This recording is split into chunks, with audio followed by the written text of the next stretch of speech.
Kita mau belajar tentang Rasul Petrus, tapi begini, tokoh ini termasuk tokoh yang bisa dikatakan termasuk yang paling akrab dengan umat Katolik ya.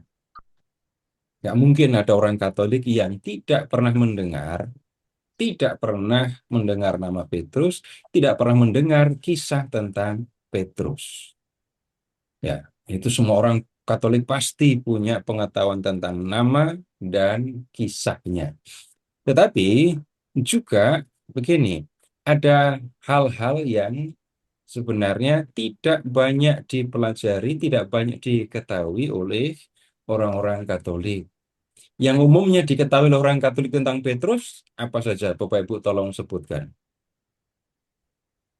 Yang biasanya orang tahu tentang Petrus, Menyangkal juga kan. Yesus yang pegang kunci surga, yang seorang penjala ikan,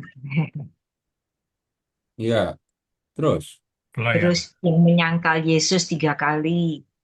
itu Bapak Ibu ada hal yang Bapak Ibu coba kalau Bapak Ibu sepanjang hidup melakukan banyak hal baik yang diingat yang buruk itu rasanya gimana? Ya mangkal, Pak. Ya itu Ibu nyebutkan. Kalau dengar Petrus berarti yang nomor satu diingat menyangkal aja gitu kan.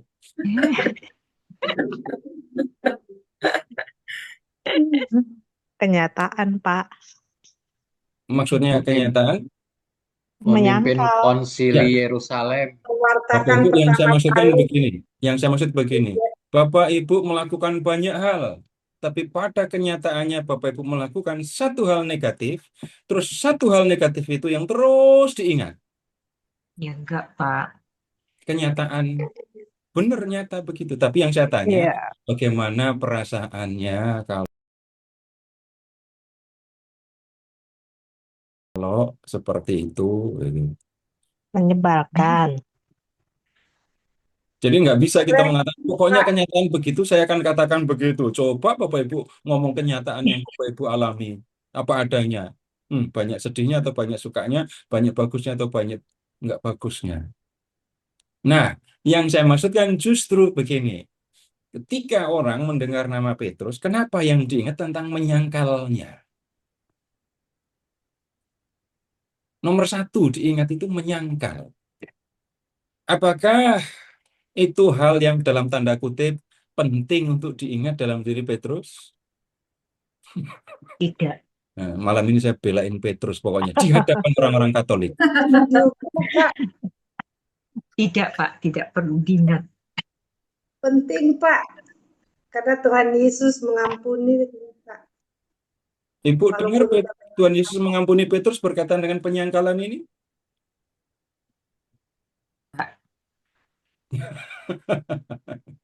sejarah, Pak, belajar sejarah. Jangan-jangan Bapak Ibu baru berpikir itu malam ini.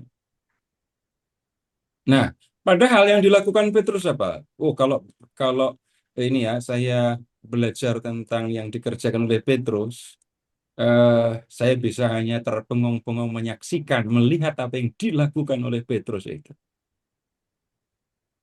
Jadi, Bapak Ibu, saya tidak akan mengajak Bapak Ibu untuk memperhatikan Petrus di dalam Injil karena sudah banyak tahu, sudah banyak mendengar, itulah. Apalagi membahas penyangkalan Petrus, enggak, saya enggak mau mengajak Bapak Ibu bahas itu.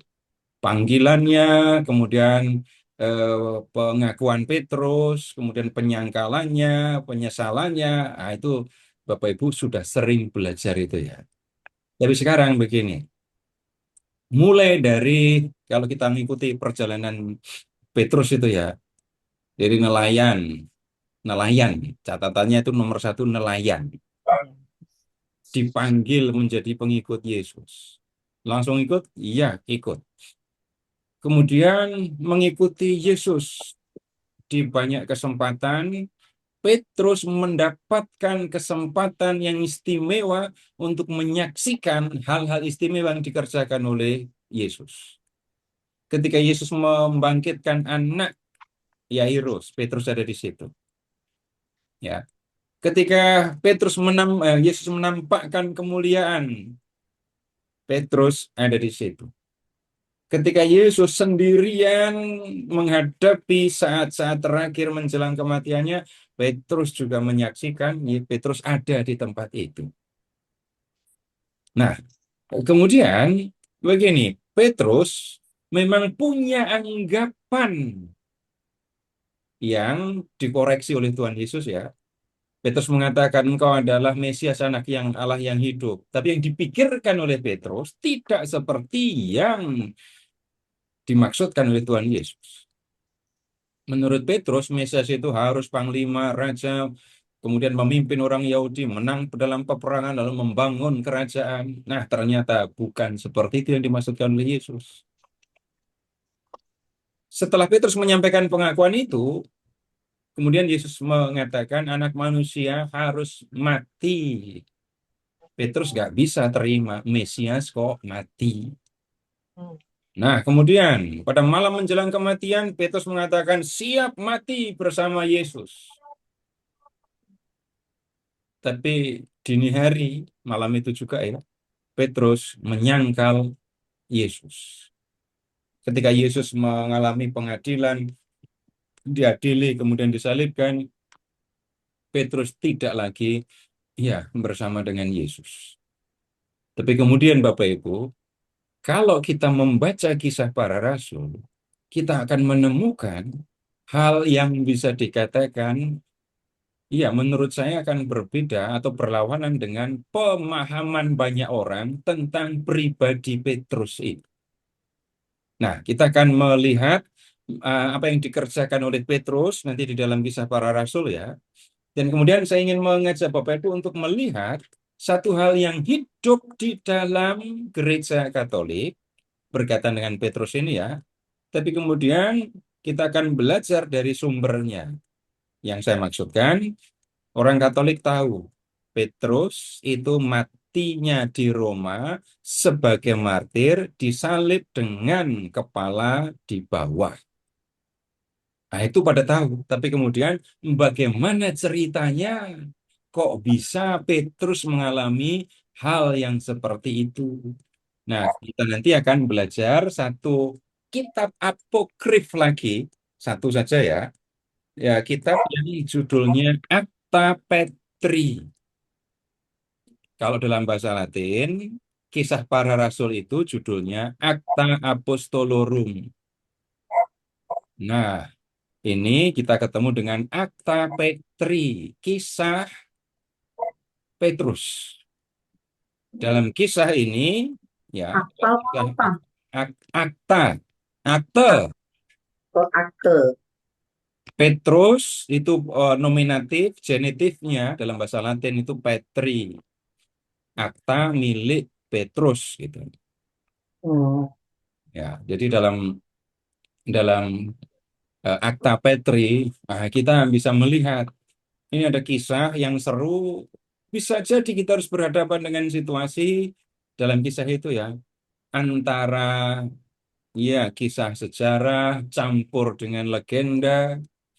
Tapi kemudian kalau berhadapan dengan kisah yang menyerupai atau seperti atau bahkan legenda, Bapak Ibu, nggak usah buru-buru mengatakan itu sama dengan dongeng, kalau dongeng sama dengan bohong, kalau bohong jangan dipercaya. Pemahaman seperti itu jelas tidak bisa diterima. Tapi di sisi lain, ketika ada yang mengatakan ini novel, malah pada percaya sebagai buku sejarah. Ingat The Da Vinci Code, jelas ditulis itu novel, tapi orang membacanya sebagai sejarah kan malahan. Nah, setiap kisah ya itu ditulis dengan tujuan dan ada kebenaran yang hendak disampaikan melalui cerita itu. Jadi kita nanti akan melihat itu. Nah, sekarang kita akan lebih dulu melihat Petrus ya setelah Tuhan Yesus balik ke surga. Sekarang Bapak Ibu silahkan ke Kisah Para Rasul bab 2.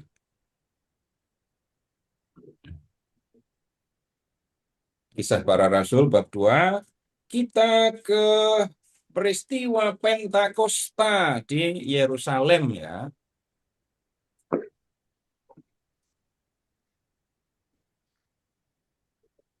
Jadi sudah ketemu bab 2. Sudah, Pak. Jadi kalau membaca kisah bab 2 ayat 1 sampai dengan 13, itu kita menemukan bagaimana Roh Kudus yang dijanjikan oleh Tuhan Yesus itu turun atas para rasul dan orang-orang yang bersama dengan mereka. Ya, kalau membaca bab 1 ayat 15 yang berkumpul bersama para rasul, ada Bunda Maria di situ, total ada 120 orang.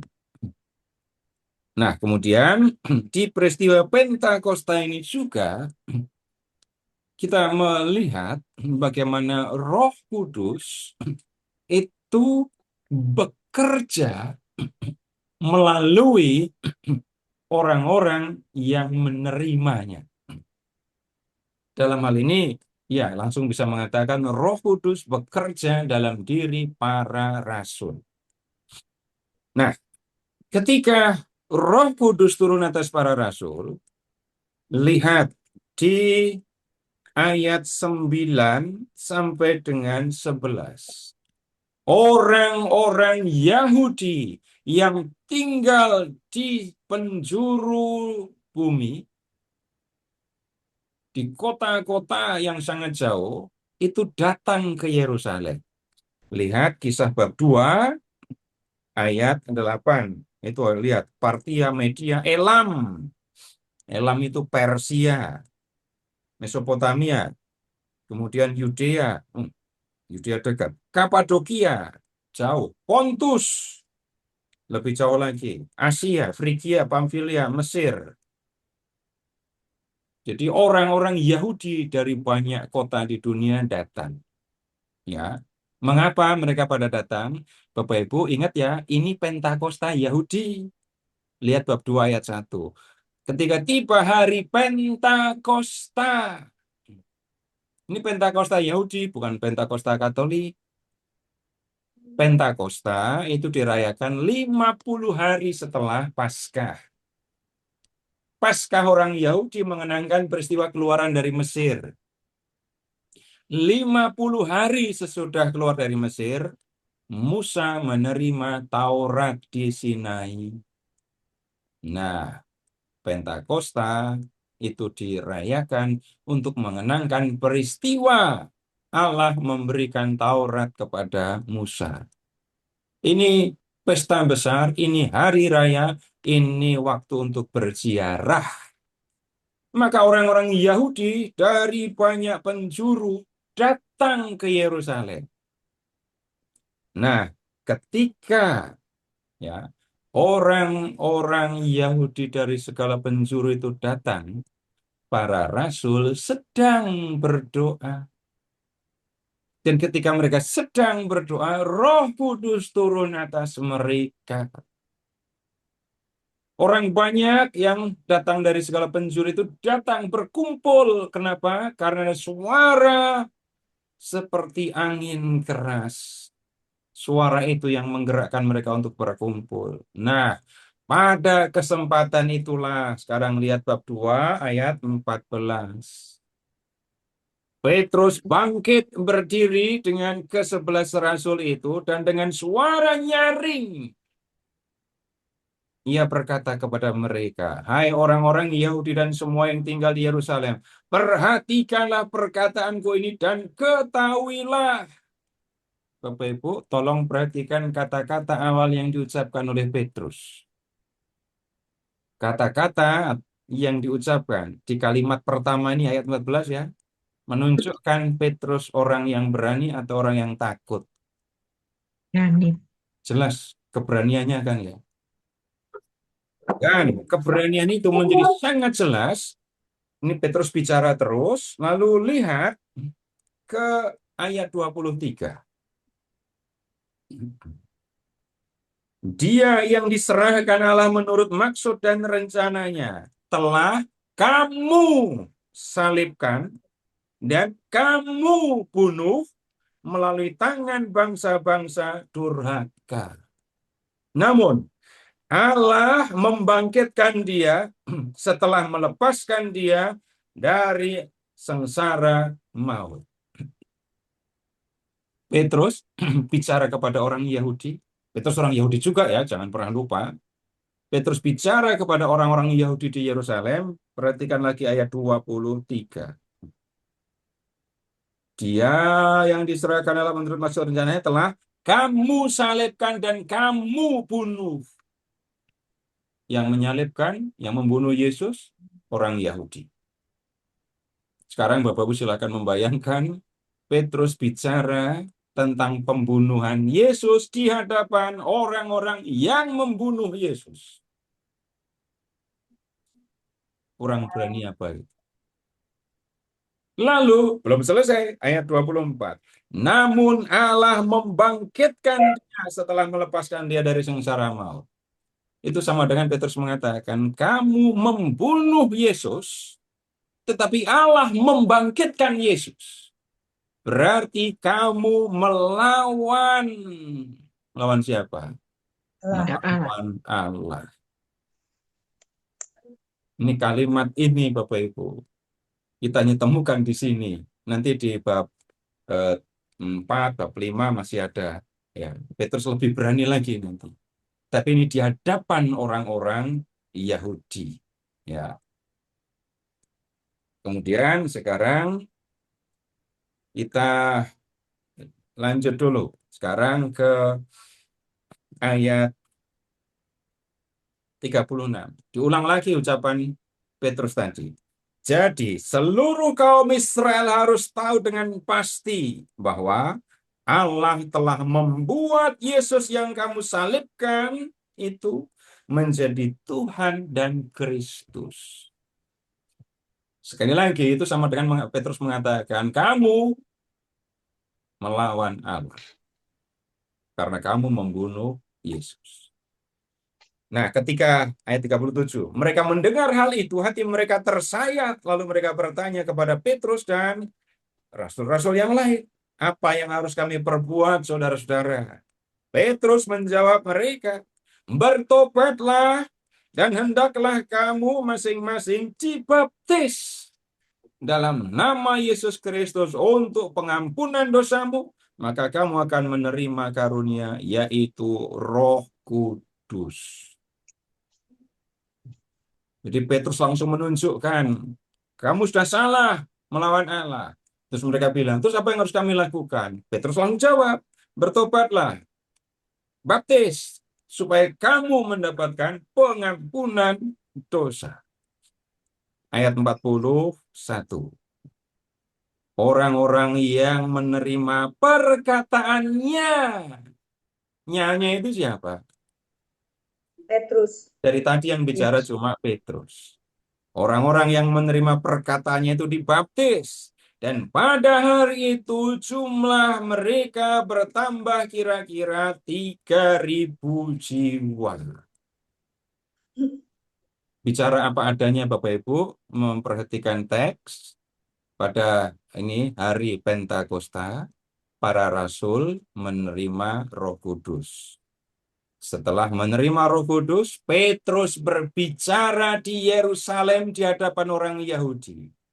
Perhatikan, yang percaya pada ucapan Petrus, lalu memberi diri mereka dibaptis, 3.000 orang. Langsung satu paroki itu namanya. Ya, satu paroki. Bapak Ibu kalau di Keuskupan Agung Jakarta, ya kalau paroki itu 3.000 jiwa, jumlahnya itu terhitung kecil atau sedikit gitu ya. Karena ada paroki yang jumlah umatnya di atas 20.000.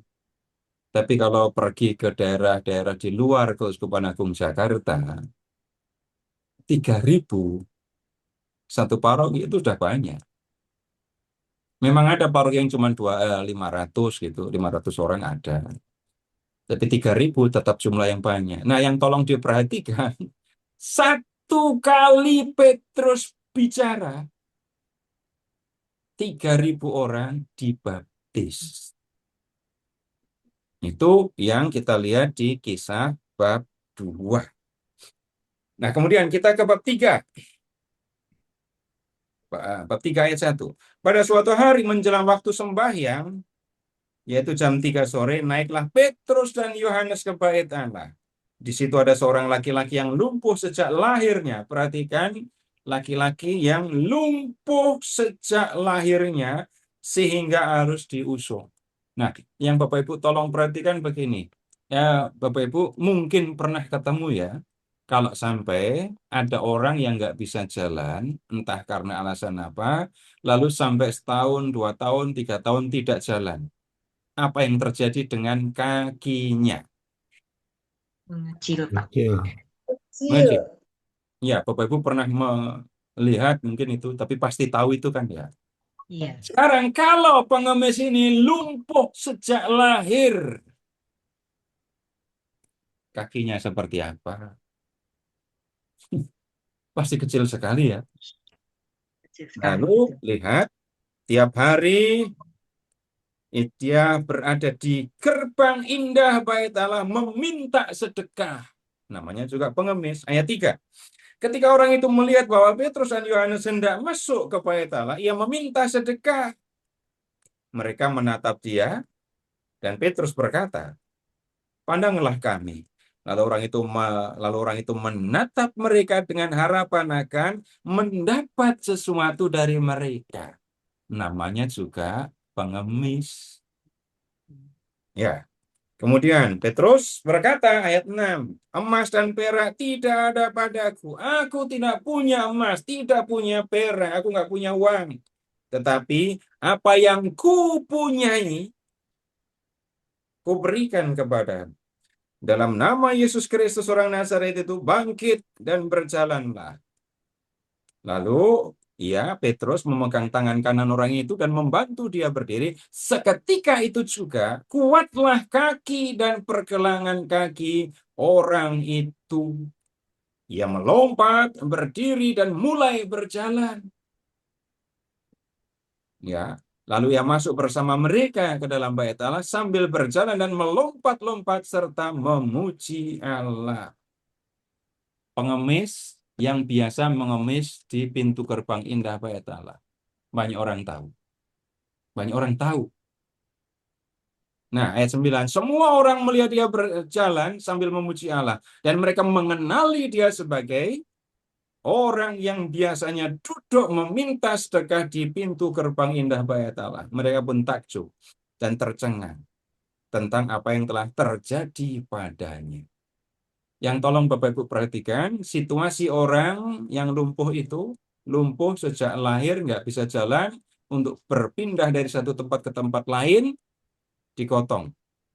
Perhatikan juga cara Petrus membuat orang itu berjalan. Lihat ke ayat 6. Dalam nama Yesus Kristus orang Nazaret itu bangkit dan berjalanlah. Mengucapkan kata itu, dan sesudah itu Petrus memegang tangan kanan orang itu, membantu dia berdiri. Udah, hanya begitu cara Petrus membuat orang lumpuh itu berjalan. Kemudian, ayat 11.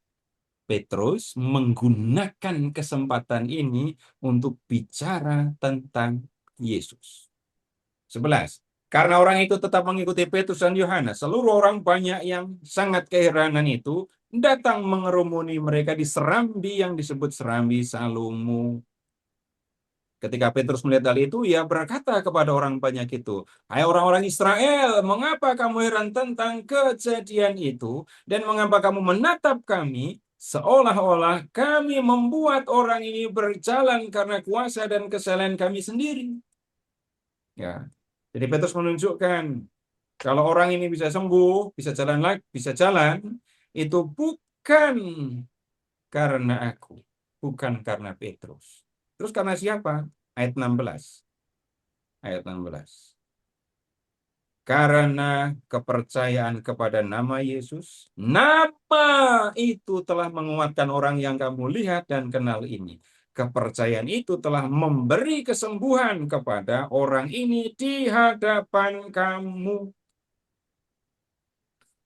Kemudian, lihat ke ayat 19. Karena itu, sadarlah dan bertobatlah, saudara-saudara, supaya dosamu dihapuskan, agar Tuhan mendatangkan waktu kelegaan dan mengutus Yesus yang ditetapkan bagimu sebagai Kristus.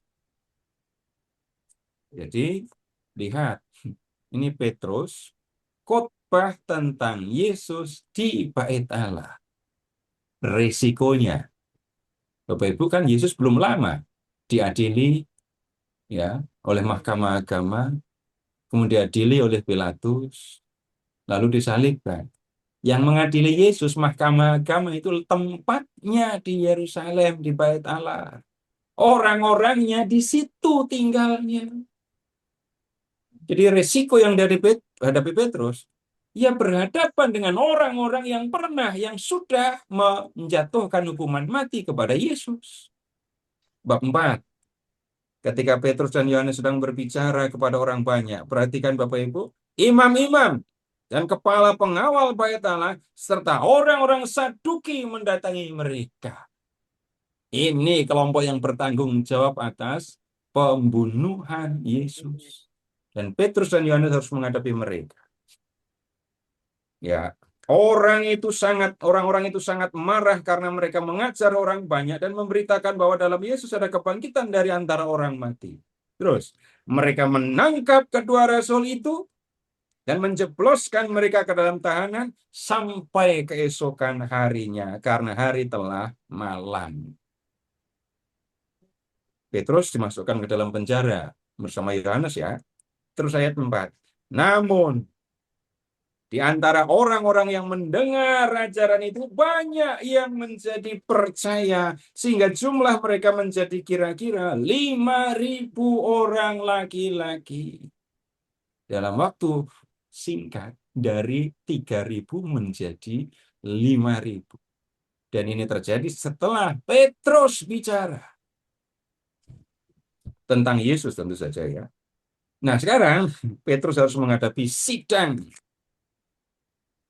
Ke ayat 5 sekarang. Keesokan harinya, para pemimpin, tua-tua dan ahli Taurat mengadakan sidang di Yerusalem. Perhatikan, dengan imam besar Hanas dan Kayafas. Sama dengan yang mengadili Yesus. Iya. Terus tambah lagi, Yohanes dan Alexander dan semua orang lain yang termasuk keturunan imam besar. Ini yang datang itu apa menyebutnya ya, orang-orang yang paling utama di dalam masyarakat Yahudi ya. Lalu Petrus dan Yohanes dihadapkan kepada sidang itu dan mulai diperiksa dengan pertanyaan ini. Dengan kuasa mana atau dalam nama siapa kamu melakukan hal itu? Apa itu hal itu? Memberitakan atau mengajar atau berkhotbah kepada orang Yahudi di Bait Allah. Lalu Petrus yang penuh dengan Roh Kudus menjawab mereka, hai pemimpin-pemimpin umat dan tua-tua, jika kami harus diperiksa karena suatu perbuatan baik kepada orang sakit dan harus menerangkan dengan kuasa mana orang itu disembuhkan, maka ketahuilah oleh kamu sekalian dan oleh seluruh umat Israel bahwa dalam nama Yesus Kristus orang Nazaret yang telah kamu salibkan, tetapi yang dibangkitkan Allah dari antara orang mati, bahwa oleh karena Yesus itulah orang ini berdiri dalam keadaan sehat sekarang di depan kami. Tadi Petrus mengucapkan kalimat ini di depan rakyat, di depan umat. Sekarang Petrus mengatakan sungguh-sungguh kepada pelaku pembunuhan terhadap Yesus. Kalau memakai bahasa yang lebih gampang, bahasa sekarang, Petrus menghadapi otak pembunuhan Yesus. Kepada mereka, Petrus mengatakan, lihat, Yesus orang Nazaret telah kamu salibkan, tetapi dibangkitkan Allah. Kalimat yang sama dengan yang di bab 3 tadinya. Ini tapi bicaranya di hadapan mahkamah agama dengan banyak imam, ada imam besar, terus mantan imam besar atau pensiunan imam besar, dan kemudian para pemuka Yahudi yang lain. Kurang berani apa ini Petrus? Dan Bapak Ibu, tolong perhatikan. Petrus berbicara seperti itu karena lihat ke ayat 8. Penuh dengan Roh Kudus. Ya. Kita lanjut di ruang sidang. 13. Ketika sidang itu melihat keberanian Petrus dan Yohanes dan mengetahui bahwa keduanya orang biasa yang tidak terpelajar, heranlah mereka. Mereka mengenali keduanya sebagai pengikut Yesus. Namun karena mereka melihat orang yang disembuhkan itu berdiri di samping kedua rasul itu, mereka tidak dapat mengatakan apa-apa untuk membantahnya. Setelah mereka menyuruh rasul-rasul itu meninggalkan ruang sidang, berundinglah mereka. Ya, tindakan apa yang harus kita ambil terhadap orang-orang ini? Sebab telah nyatalah kepada semua penduduk Yerusalem bahwa mereka mengadakan suatu mukjizat yang mencolok dan kita tidak dapat menyangkalnya. Tetapi supaya hal itu jangan makin luas tersebar di antara orang banyak, baiklah kita mengancam mereka supaya mereka jangan berbicara lagi dengan siapapun dalam nama itu. Petrus diancam. Lihat ancamannya ya. Setelah keduanya disuruh masuk, mereka diperintahkan supaya sama sekali jangan berbicara atau mengajar dalam nama Yesus. Nah sekarang lihat tanggapan Petrus terhadap ancaman. 19. Namun Petrus dan Yohanes menjawab mereka, silahkan kamu putuskan sendiri, manakah yang benar di hadapan Allah? Taat kepada kamu atau taat kepada Allah? Jawabannya jelas kan?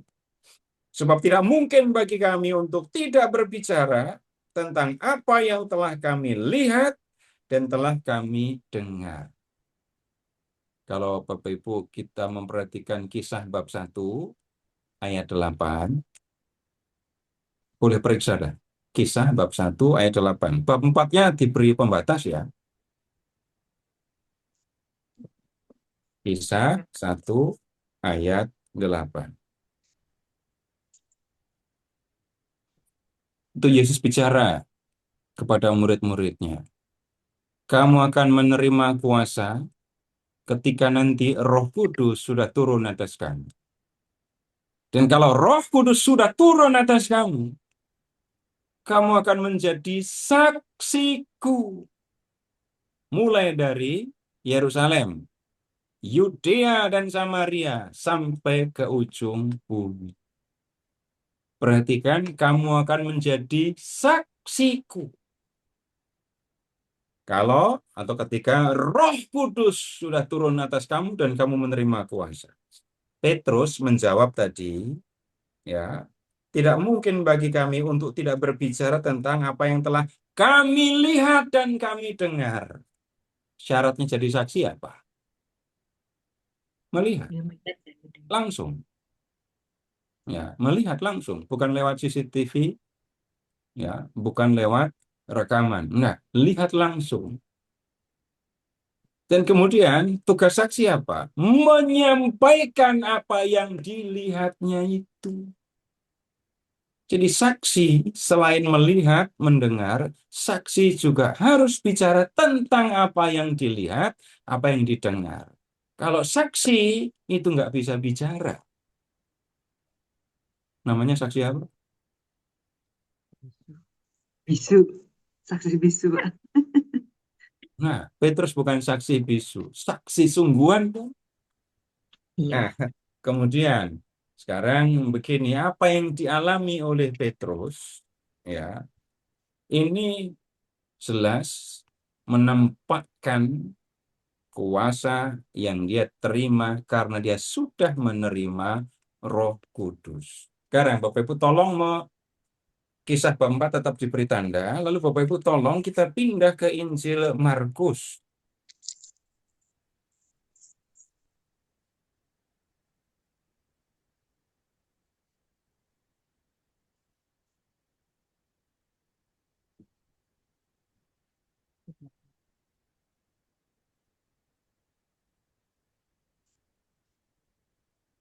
Injil Markus. Kemudian silahkan Bapak Ibu ke bab 10. Apa ya? Ya. Oh, sebentar kok saya pilih.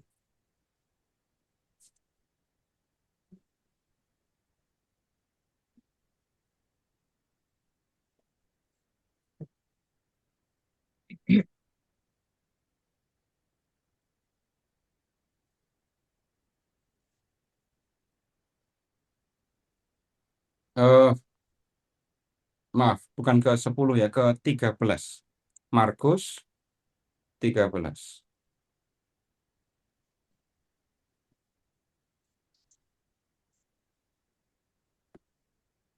Markus bab 13, mulai dari ayat 9.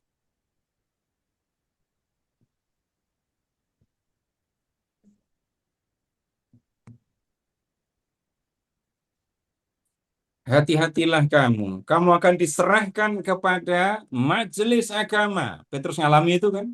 Diserahkan ke majelis agama. Petrus ada di mahkamah agama ini tadi. Kamu akan dipukul di rumah ibadah dan akan dihadapkan kepada penguasa-penguasa dan raja-raja karena aku. Sebagai kesaksian bagi mereka. Petrus sedang mengalami apa yang diucapkan Yesus. Injil harus diberitakan lebih dahulu kepada semua bangsa. Nah, apabila mereka menggiring dan menyerahkan kamu, janganlah kamu khawatir akan apa yang harus kamu katakan. Tetapi katakan apa yang dikaruniakan kepadamu pada saat itu juga. Sebab bukan kamu yang berkata-kata, melainkan Roh Kudus. Bapak Ibu, kembali ke Injil, ke kisah para rasul. Para pemuka Yahudi keheranan, ya. Karena Petrus dan Yohanes yang mereka adili itu orang biasa, bukan orang terpelajar seperti mereka. Mereka ini hanyalah orang-orang Galilea tidak terpelajar. Tapi giliran dua orang ini bicara, orang-orang yang paling terpelajar, paling pintar di antara orang Yahudi pada masa itu, nggak bisa bantah. Ya, bahkan balik lagi, ketika Petrus diancam di ayat 19, sama sekali Petrus tidak gentar. Silahkan kamu putuskan sendiri mana yang benar di hadapan Allah, taat kepada kamu atau taat kepada Allah.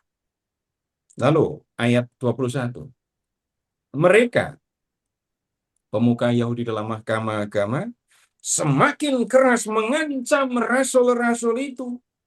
Tetapi akhirnya melepaskan mereka juga sebab sidang itu tidak menemukan jalan untuk menghukum mereka karena orang banyak memuliakan Allah berhubung dengan apa yang telah terjadi. Sebab orang yang disembuhkan oleh mukjizat itu sudah lebih dari 40 tahun umurnya.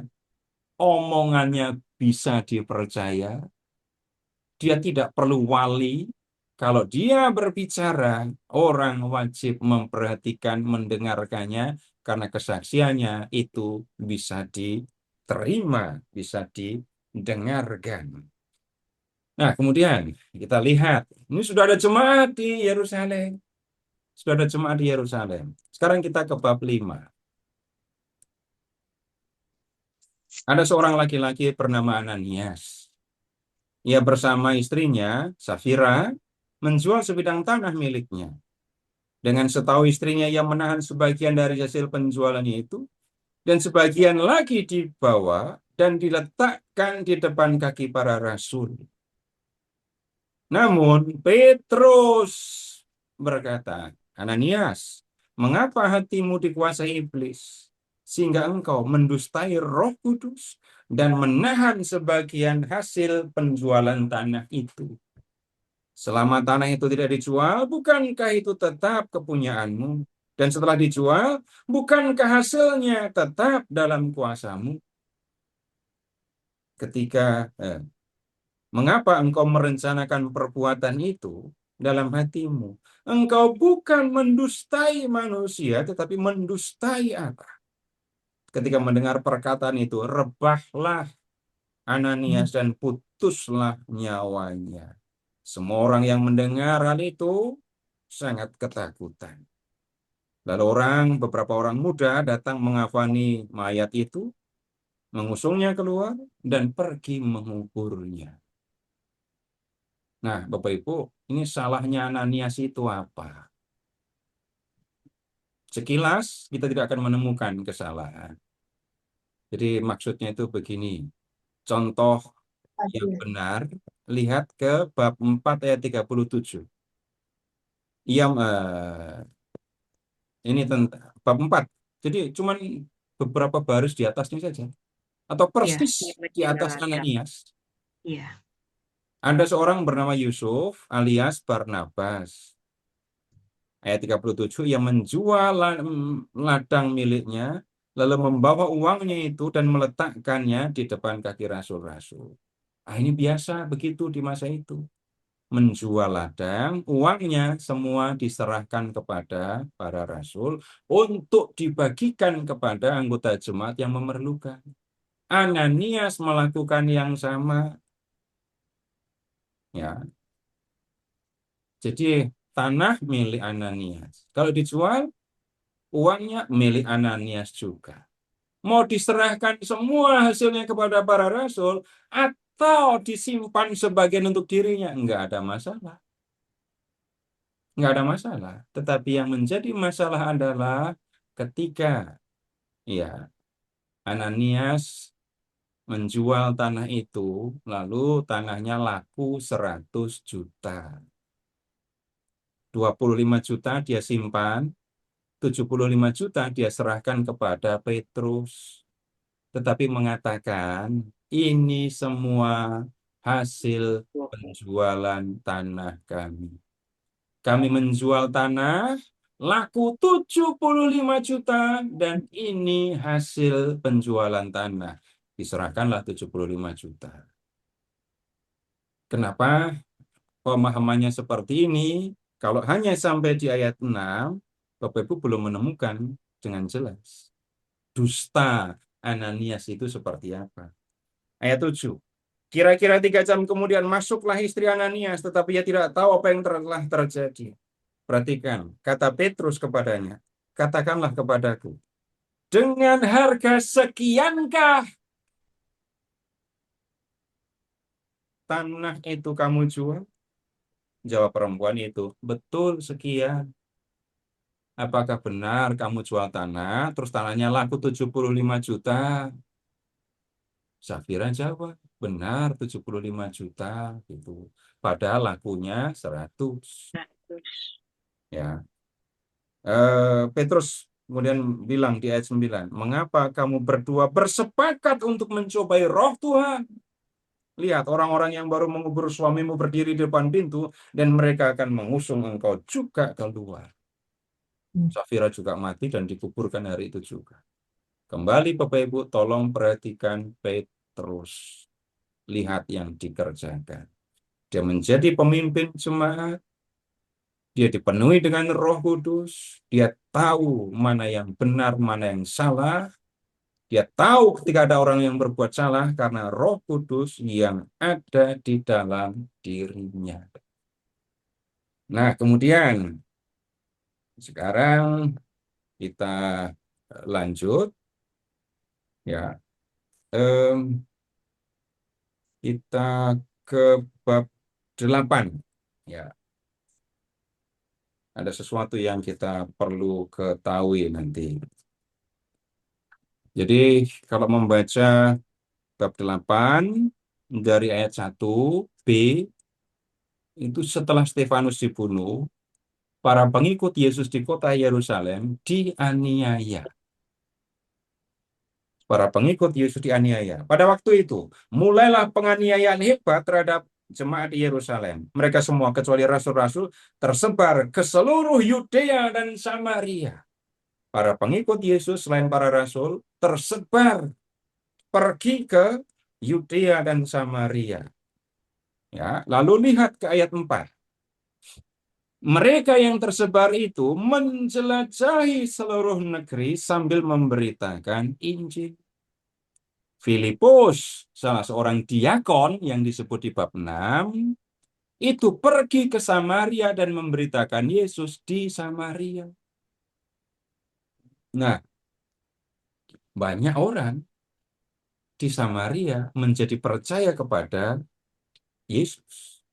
Filipus buat mukjizat, menyembuhkan orang yang kerasukan roh jahat, menyembuhkan orang yang sakit. Banyak orang yang melihat itu dan menjadi percaya.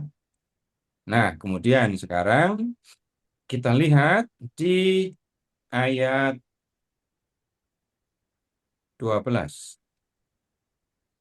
Namun sekarang mereka percaya kepada Filipus yang memberitakan Injil tentang kerajaan Allah dan tentang nama Yesus Kristus dan mereka dibaptis, baik laki-laki maupun perempuan. Ya.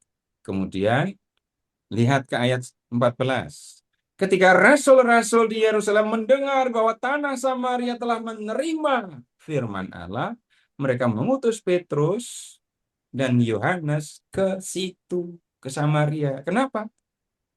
Ya, mereka sudah dibaptis, tapi belum terima Roh Kudus. Petrus dan Yohanes diutus pergi ke Samaria. Lihat, 15. Setibanya di situ, kedua orang rasul itu berdoa supaya orang-orang Samaria itu beroleh Roh Kudus. Sebab Roh Kudus belum turun atas seorang pun di antara mereka, karena mereka hanya dibaptis dalam nama Tuhan Yesus. Kemudian, keduanya menumpangkan tangan di atas mereka, lalu mereka menerima Roh Kudus. Lihat, Bapak Ibu, Simon Petrus. Ini Simon Petrus ya. Dan Yohanes datang dari Yerusalem ke Samaria untuk menumpangkan tangan atas orang-orang Samaria yang percaya sehingga mereka penuh dengan Roh Kudus. Nah, di sini ada Simon lain.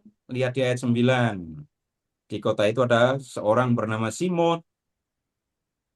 Dia sudah biasa melakukan sihir dan menakjubkan, membuat orang Samaria heran, kagum, gitu ya. Lalu lihat ke ayat 18. Simon tukang sihir ini ya. Ketika Simon melihat bahwa Roh Kudus itu diberikan melalui penumpangan tangan rasul-rasul itu, ia menawarkan uang kepada mereka. Ya, serta berkata, berikanlah juga kepadaku kuasa itu, supaya jika aku menumpangkan tanganku atas seseorang, ia menerima Roh Kudus. Nah, Bapak Ibu yang tolong diperhatikan, yang memberitakan Injil di Samaria tadi siapa? Filipus, Filipus. Kemudian Filipus itu siapa? Kalau membaca bab 6, diakon, diakon. Filipus membaptis mereka juga? Iya. Iya. Kenapa Filipus tidak menumpangkan tangan atas para yang baru dibaptis supaya mereka menerima Roh Kudus?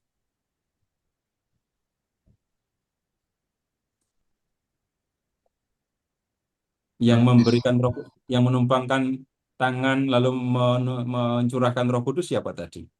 Petrus. terus Petrus. Bedanya Yohanes. Petrus dengan Filipus apa?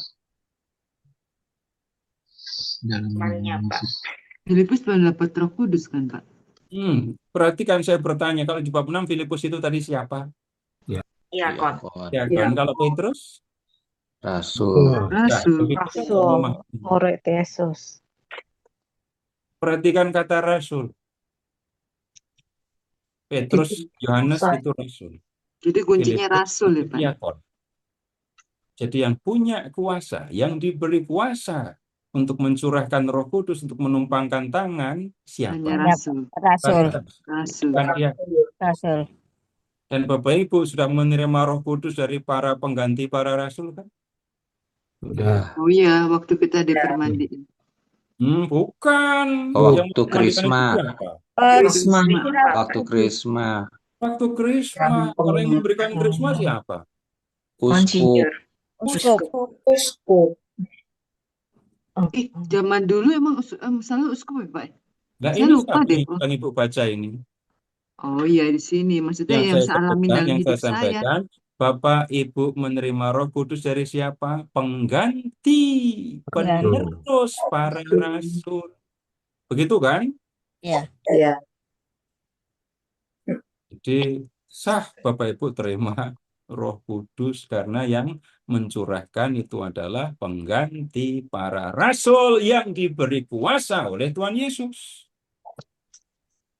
Kalau diakon bisa atau orang yang bukan rasul bisa, ngapain Filipus nggak mencurahkan Roh Kudus itu sekalian? Nggak usah repot-repot. Harus ada rasul dari Yerusalem. Tolong perhatikan saja yang ini.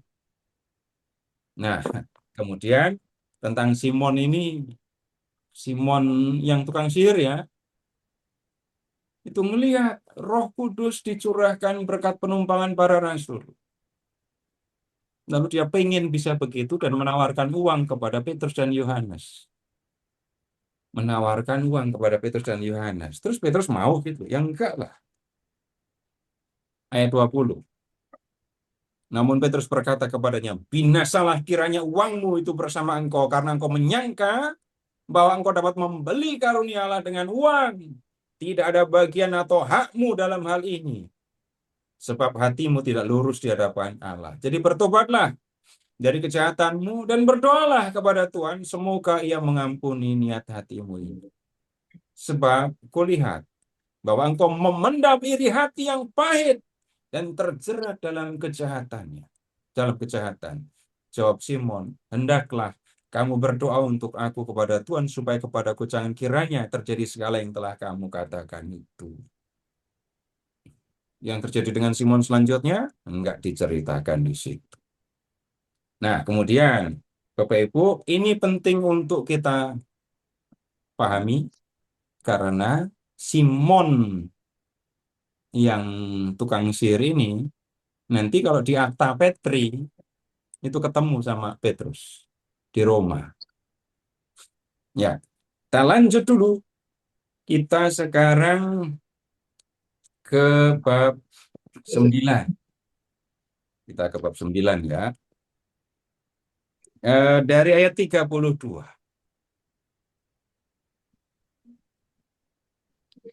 Pada waktu itu, Petrus berjalan keliling, mengadakan kunjungan kemana-mana. Kalau Petrus mengadakan kunjungan ke jemaat-jemaat, berarti di Yudea, sekitar di wilayah Yudea, sudah banyak jemaat, sudah banyak orang yang percaya kepada Yesus. Ia singgah juga kepada orang-orang kudus, maksudnya anggota jemaat yang tinggal di Lida. Di situ didapatinya seorang bernama Eneas, yang telah 8 tahun terbaring di tempat tidur karena lumpuh. Kata Petrus kepadanya, Eneas, Yesus Kristus menyembuhkan engkau. Bangkitlah dan bereskanlah tempat tidurmu. Seketika itu juga bangkitlah orang itu. Semua penduduk Lida dan Saron melihat dia, lalu mereka berbalik kepada Tuhan. Satu mukjizat yang dikerjakan oleh Petrus membuat banyak orang percaya kepada Enggak. ya. Enggak. Saya enggak ikut. Ya. Ini. Tadi bab 8 ayat bab 9 ayat berapa, Bu? Bab 9 ayat 32 ini tadi. Sekarang kita ke ayat 36. Di Yope ada seorang murid perempuan pengikut Yesus, perempuan namanya Tabita. Nama lainnya dalam bahasa Yunani Dorcas. Perempuan itu banyak sekali berbuat baik dan memberi sedekah. Namun pada waktu itu ia sakit dan meninggal. Setelah dimandikan, ia dibaringkan di ruang atas. Karena Lida dekat dengan Yope, murid-murid mendengar bahwa itu Petrus ada di Lida. Menyuruh 2 orang kepadanya dengan permintaan, segeralah datang ke tempat kami. Petrus ada di Lida, ini tadi, habis menyembuhkan Eneas. Dia dipanggil ke Yope untuk melihat siapa tadi? Tabita alias Dorcas. Berkemaslah Petrus dan berangkatlah bersama mereka. Setibanya di sana, ia dibawa ke ruang atas. Semua janda datang berdiri di dekatnya sambil menangis. Mereka menunjukkan kepadanya baju dan pakaian yang dibuat Dorcas waktu ia masih bersama mereka. Namun Petrus menyuruh mereka semua keluar. Lalu ia berlutut dan berdoa. Ya. Kemudian ia berpaling ke jenazah itu dan berkata, Tabita, bangkitlah.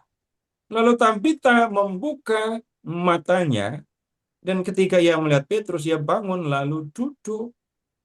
Petrus memegang tangannya dan membantu ia berdiri. Kemudian ia memanggil orang-orang kudus beserta janda-janda lalu menunjukkan kepada mereka bahwa perempuan itu hidup. Peristiwa itu tersebar di seluruh Yope dan banyak orang menjadi percaya kepada Tuhan.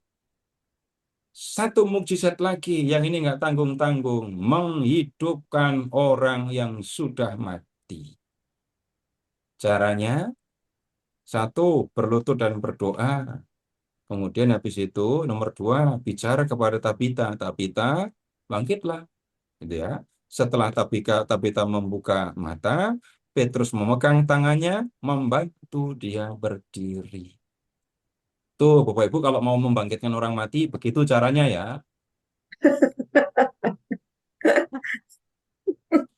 Apa bisa coba? Takut Bisa, semua lari Pak atau ntar. bisa atau nggak bisa. Kita nggak punya Lari. puasa, Pak. Bisa, Ibu bisa Sekarang. melakukan seperti yang dilakukan Petrus. Bisa.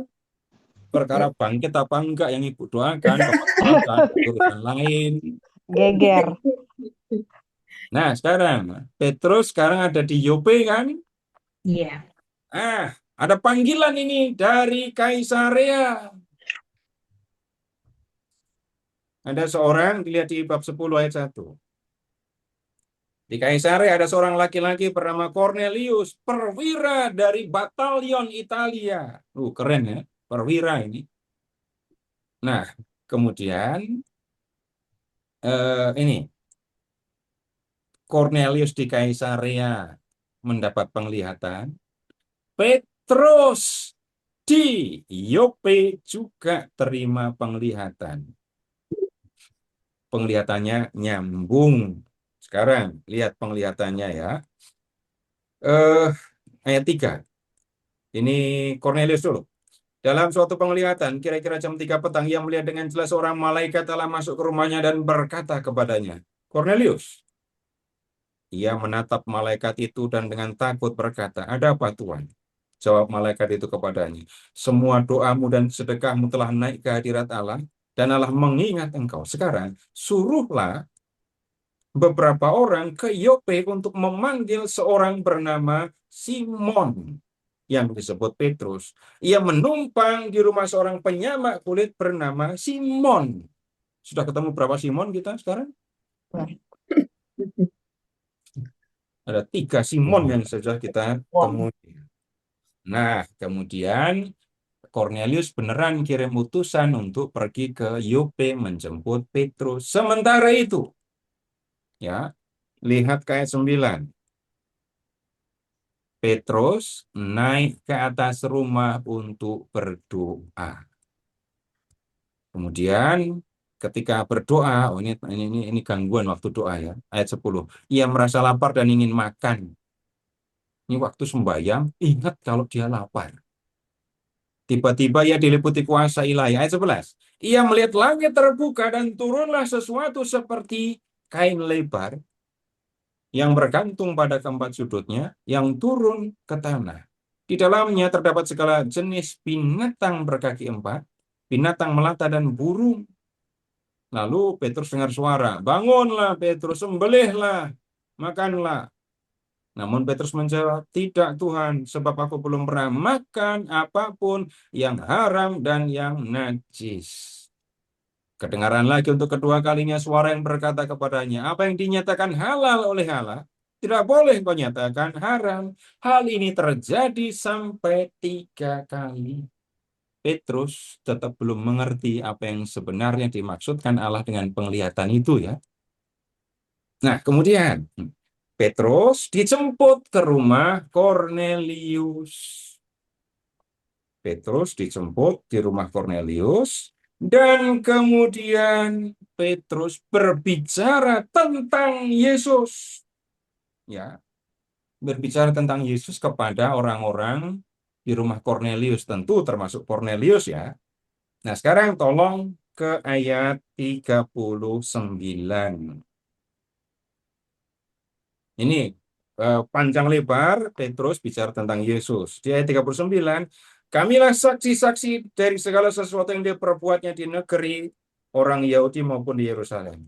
Dan mereka telah membunuh dia dengan menggantung dia pada kayu salib. Allah telah membangkitkan dia pada hari yang ketiga dan memperkenankan dia menampakkan diri kepada para saksi.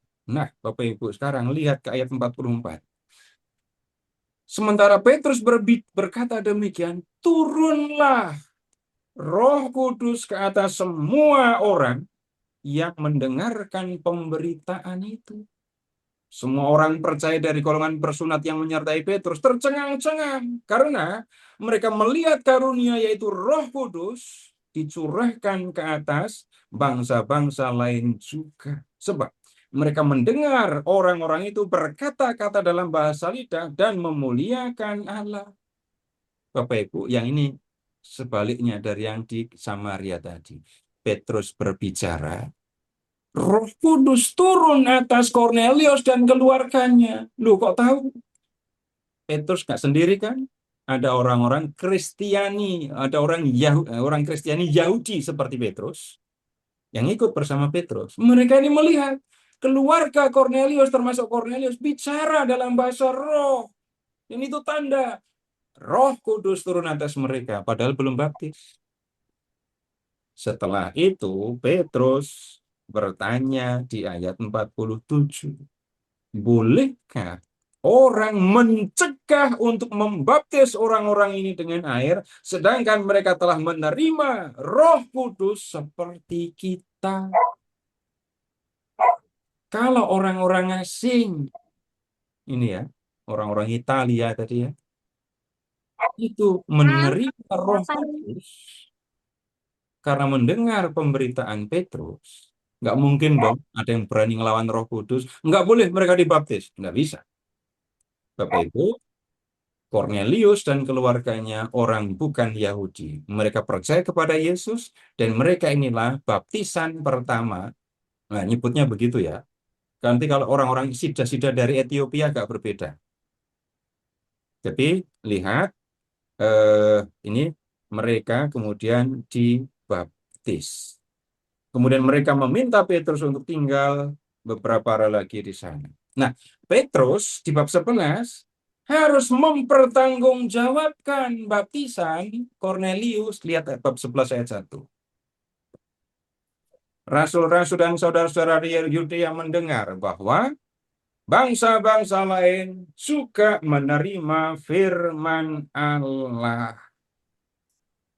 Dan kemudian Petrus menceritakan apa yang terjadi. Sekarang Bapak Ibu silahkan ke ayat. Sebentar. Ini cerita ulang. Ayat 17. Ini kesimpulan dari apa yang dialami oleh Petrus.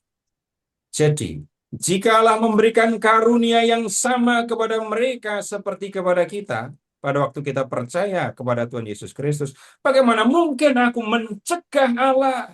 Maksudnya apa ini? Di rumah Kornelius tadi, Petrus bicara tentang Yesus kan?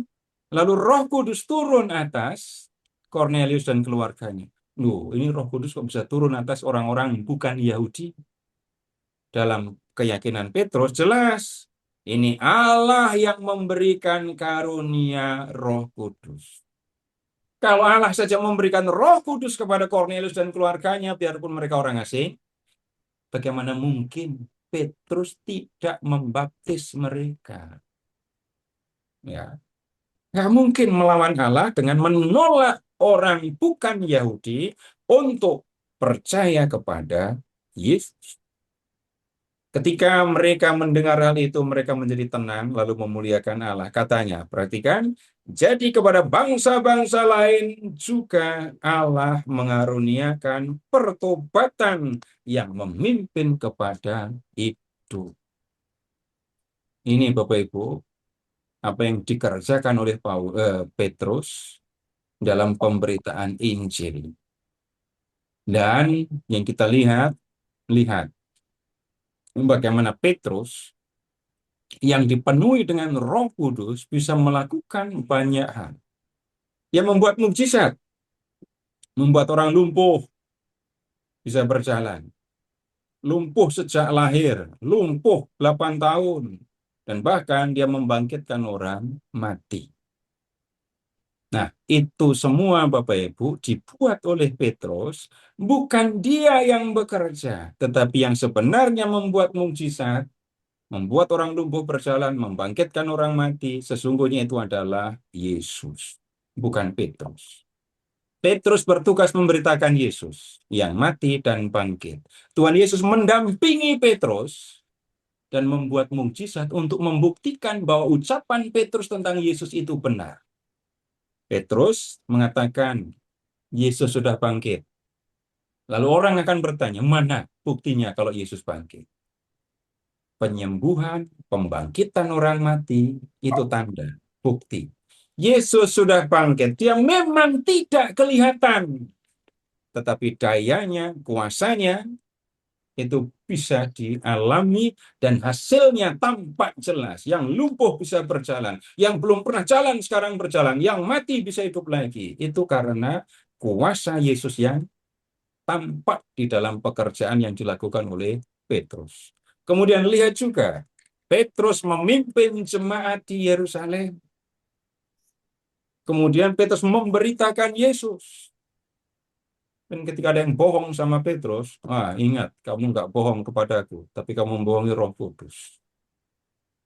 Nah, itu gambaran Petrus yang kita temukan di dalam peristiwa Pentakosta. Terus dalam pemberitaan Injil, kita melihat Petrus yang nggak bisa diam, Petrus yang penuh dengan Roh Kudus dan memberitakan Yesus tanpa rasa takut.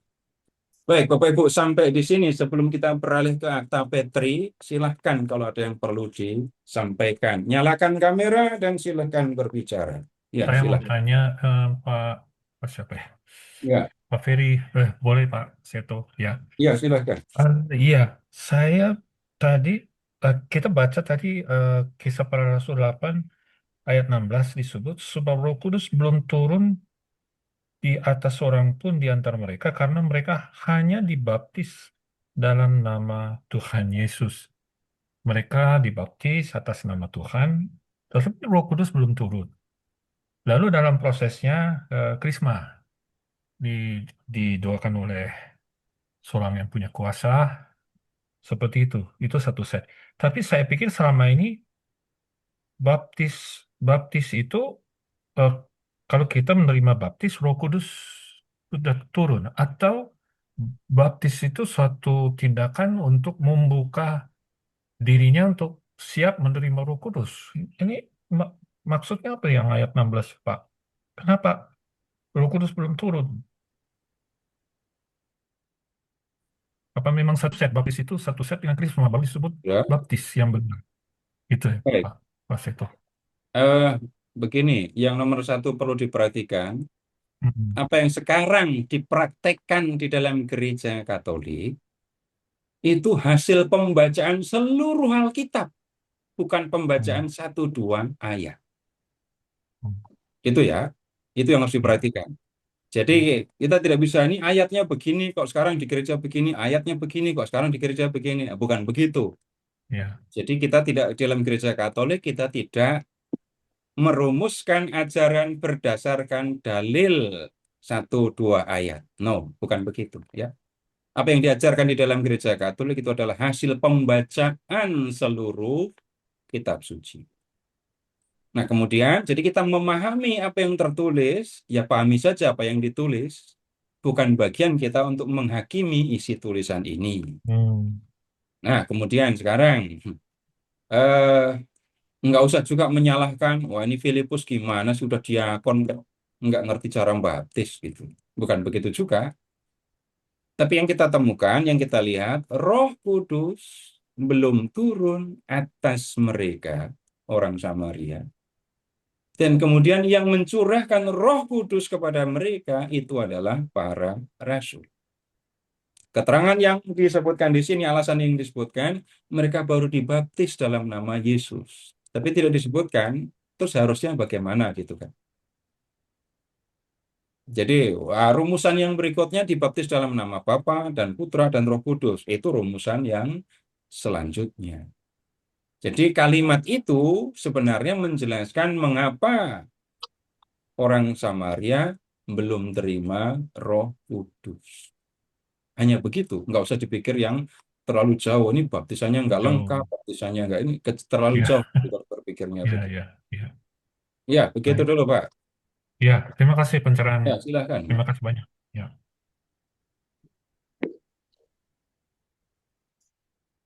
Ada lagi silahkan kalau ada. Kalau nggak ada saya ngomong terus loh ya.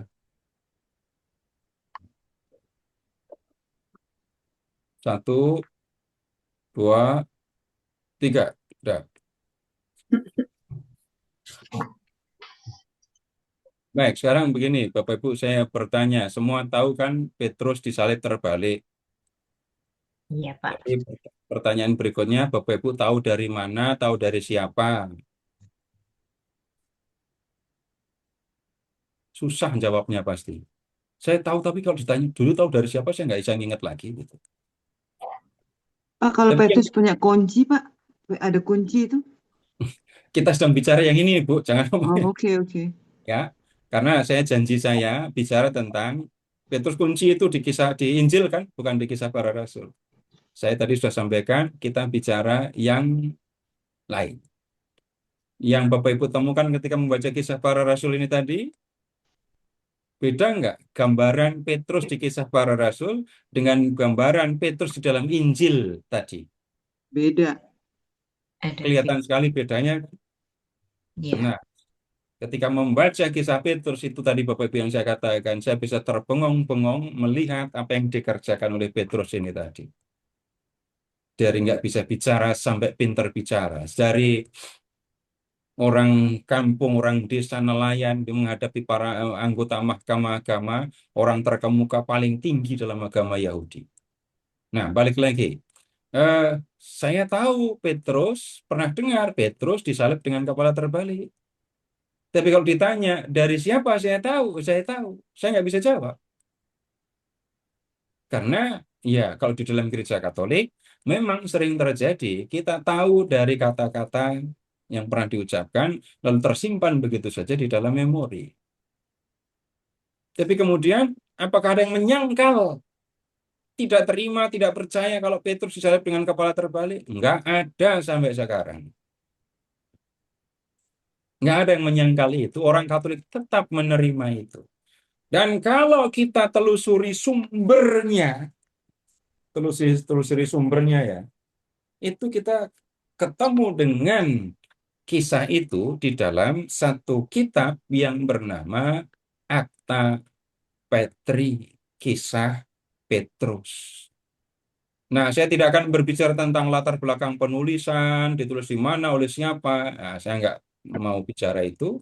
Yang akan saya ajak Bapak Ibu perhatikan itu ini kisah yang ada di dalam Akta Petri ini. Nah, kemudian sekarang begini, mulai dengan di Roma sudah ada orang-orang yang percaya kepada Yesus. Di Roma sudah banyak anggota jemaat. Nah, kemudian yang berkuasa di masa itu adalah Kaisar Nero.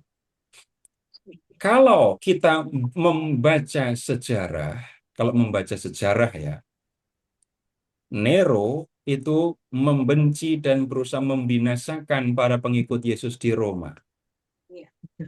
Apa yang dia lakukan? Membakar kota Roma. Nero yang membakar kota Roma. Lalu memfitnah Para pengikut Yesus itu yang membakar kota Roma, maka para pengikut Yesus dianiaya, dikejar-kejar oleh kaisar yang terkenal kejam ini. Tetapi kalau kita membaca Akta Petri, sebabnya lain. Masih ingat Simon tukang sihir, atau kadang menyebutnya Simon Magus, ya.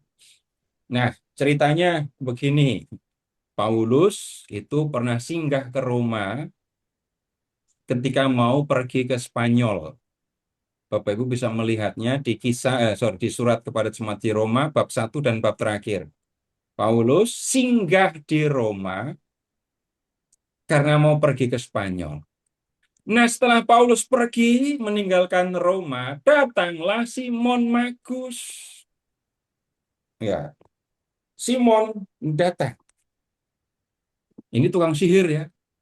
Di kota Roma dia memamerkan ilmu sihirnya dengan membuat berbagai mukjizat. Melayang di udara, membuat patung, bisa ngomong. Lalu ya banyak orang yang menjadi percaya kepada Simon ini. Banyak juga para pengikut Yesus yang kemudian meninggalkan iman dan mengikuti Simon. Ya, mengikuti Simon. Nah, kemudian waktu itu Petrus sedang berada di Yerusalem. Dia ada di Yudea. Di Yudea, Petrus mendapat penglihatan. Tuhan memberi perintah kepada Petrus untuk pergi ke Roma. Ya. Tugasnya memulihkan iman jemaat yang tersesat. Tugasnya adalah membantu para pengikut Yesus yang sudah percaya kepada Simon Magus supaya mereka kembali menjadi percaya kepada Kristus.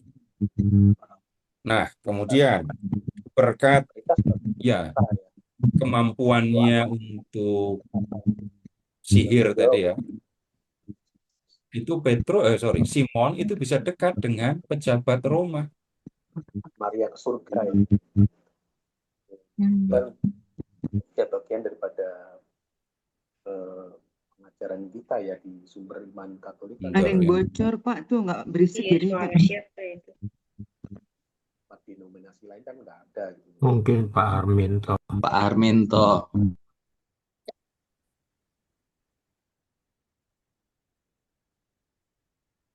Dia bisa, ini Simon tadi,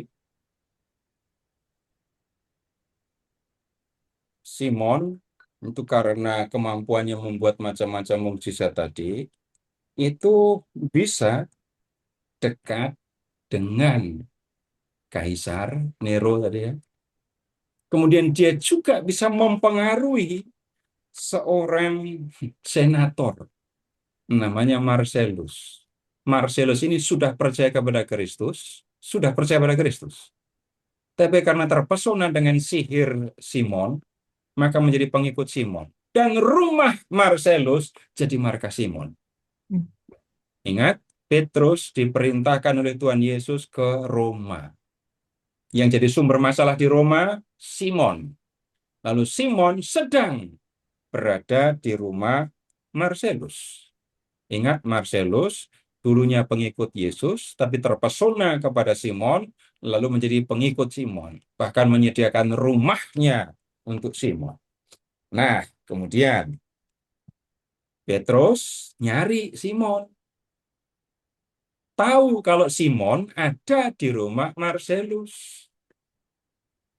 Simon sudah jadi orang penting dan menjadi orang yang sangat dilindungi. Ingat, Marcellus ini pejabat, dia senator. Ketika Petrus mau masuk untuk menemui Simon di dalamnya, penjaga rumah melarang Petrus untuk masuk. Melarang Petrus untuk masuk karena mau menemui Simon tadi. Apa yang kemudian dilakukan Petrus? Petrus melihat seekor anjing penjaga. Ada anjing penjaga rumah. Dan kemudian anjing itu anjing besar, terikat di pintu. Kemudian Petrus melepaskan anjing yang terikat itu, lalu memberikan kemampuan kepada si anjing supaya bisa ngomong kayak orang. Petrus bilang begini kepada si anjing, pergilah ke dalam, masuklah ke tengah-tengah acara Simon, lalu katakan kepada Simon, di depan semua orang. Jadi kamu, Jing, gitu ya. Ini saya nggak ngumpat ya, ini saya ngomong sungguhan. Karena Petrus sedang bicara sama anjing. Manggilnya gimana? Masuk an. Anjing ya, anjing. Jing, Jadi Jing, gitu kan ya. Jing, ya. Pasti lah, Pak. Kamu masuk ke rumah, masuk ke acara Simon, lalu di depan semua orang kamu ngomong kepada Simon, Petrus, pelayan Kristus ada di depan pintu dan menyuruh kamu keluar. Anjingnya ngomong begitu. Petrus yang membuatnya. Lalu anjing itu masuk dengan lantang menegur Simon di depan Marselus dan para pengikutnya. Lalu setelah itu anjing itu keluar dan mati di depan kaki Petrus. Marselus menyaksikan peristiwa itu dan kemudian langsung tersungkur dan bertobat. Ya, nggak mau lagi percaya kepada Simon Magus, tapi lalu mohon ampun kepada Petrus. Nah, kemudian melihat bahwa Marselus itu kembali mendukung Petrus, Simon keluar menghadapi Petrus. Simon keluar. Kemudian ini pertama kalinya Petrus bertatapan atau berhadapan dengan Simon Simon Magus atau Simon tukang sihir ini. Ya. Kemudian Simon menantang Petrus untuk menunjukkan kekuasaan Tuhan yang lebih besar daripada sihirnya, sihir si Simon ini. Apa yang kemudian dilakukan oleh Petrus? Petrus ini melihat ikan asin yang digantung di toko dekat rumah Marselus. Ikan asin. Cuma melihat ikan asin? Iya, ikan asin. Lalu ikan asin itu diambil oleh Petrus. Lalu Petrus mencelupkannya ke dalam air dan berdoa. Lalu apa yang terjadi? Ikan asin itu hidup lagi. Nah, ini mukjizat kedua yang dibuat oleh Petrus. Setelah tadi Petrus membuat anjing bicara. Kemudian berikutnya lagi, Simon menantang Petrus duel mukjizat. Bapak-Ibu jangan coba di rumah ya, jangan ikuti dan jangan coba-coba duel mukjizat. Nah, ini mereka bertarung untuk menunjukkan siapa yang lebih hebat, Petrus atau Simon. Nah, yang di belakang dia, Allah di belakang Petrus atau iblis di belakang Simon. Nah, kemudian begini, contoh dari duelnya ini ya,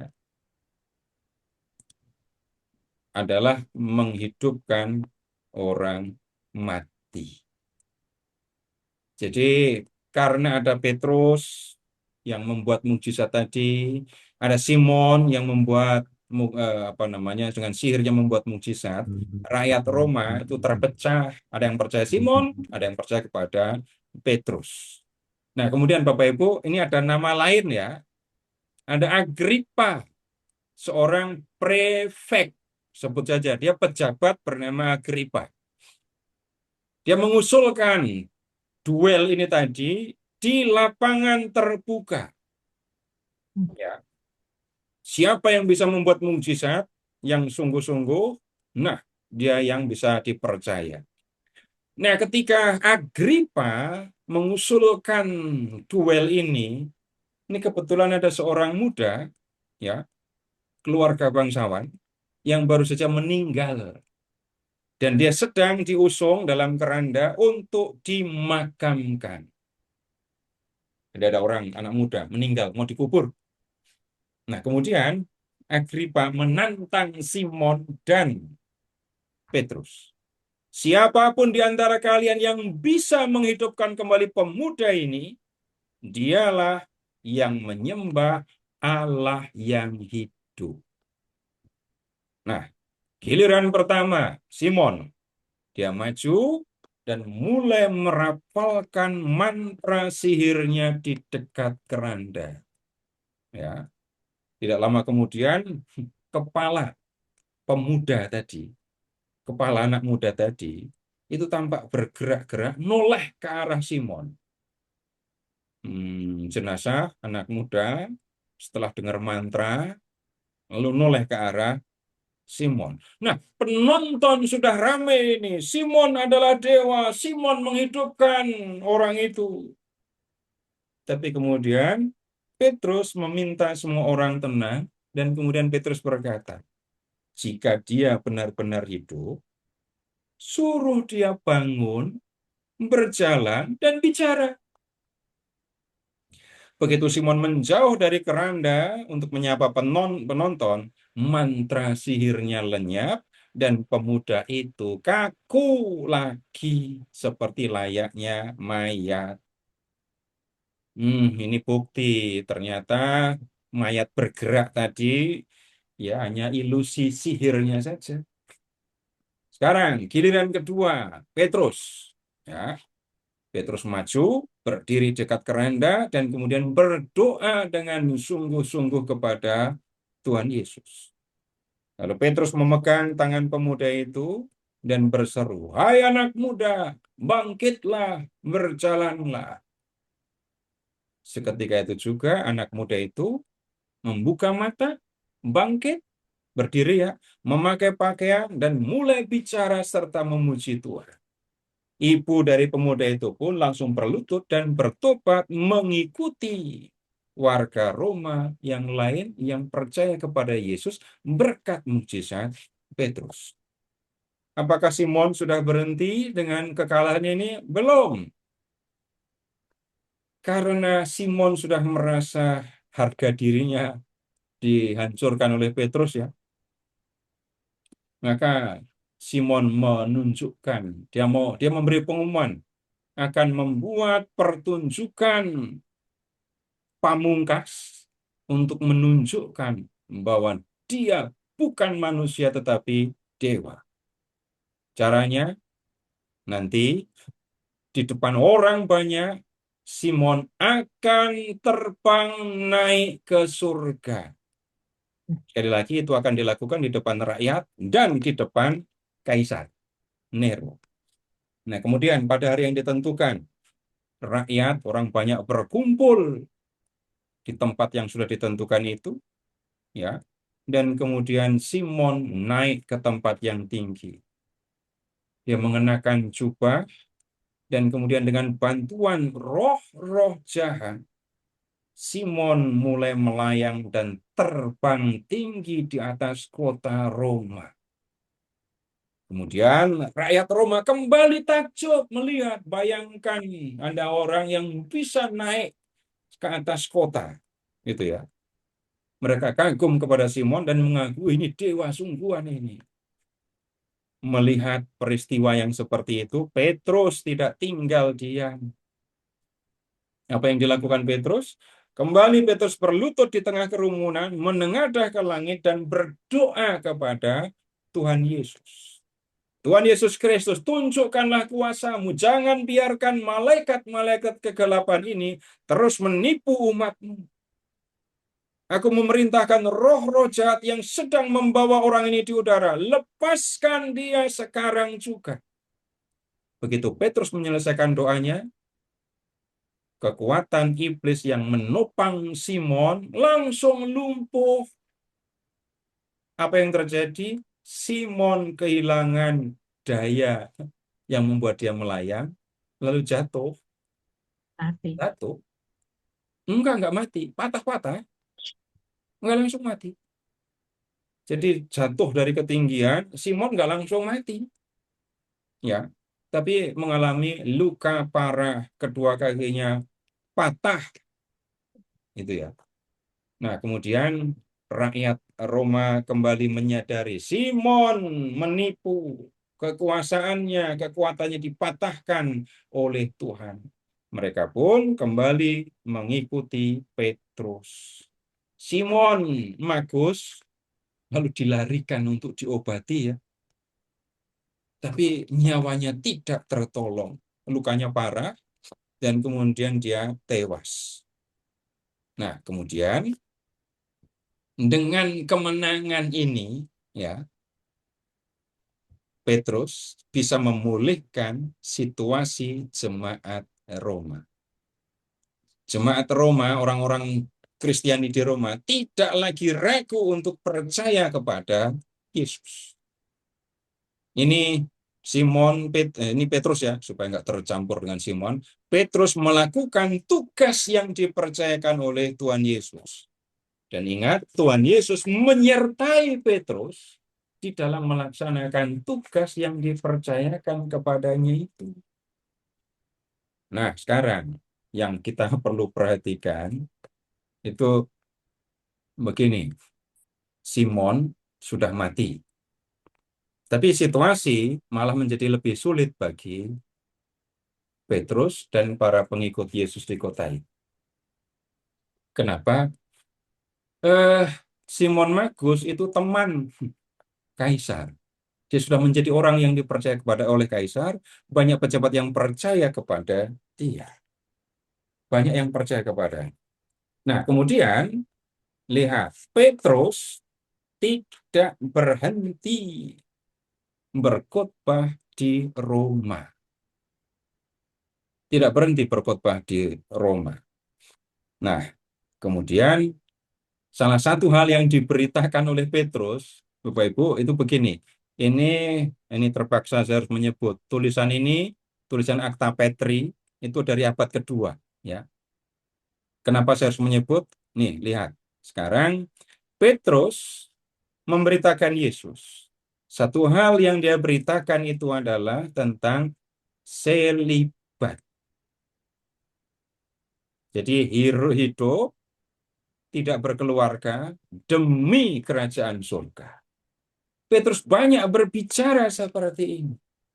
Nah, kemudian begini. Ingat prefek Agripa ya, yang tadi membuat ujian untuk Petrus dan Simon, itu punya 4 selir. Lalu selir-selir itu mendengar Petrus bicara tentang itu hidup selibat demi kerajaan Allah tadi ya. Lalu ke-4 selir itu meninggalkan Agripa. Nggak mau jadi istri Agripa lagi. Dan sekarang mereka menjaga kesucian diri mereka. Lalu ada lagi seorang sahabat Kaisar. Ada seorang sahabat Kaisar. Ini yang mempunyai istri dan kemudian ini sahabatnya itu namanya sebentar. Namanya Albinus. Kita taunya albino ya. Ini namanya Albinus. Dia punya istri. Lalu istrinya juga mendengarkan ucapan Petrus, lalu mau hidup selibat. Lalu ya, situasi ini membuat Kaisar dan para pejabat marah. Ingat Simon itu sahabat Nero.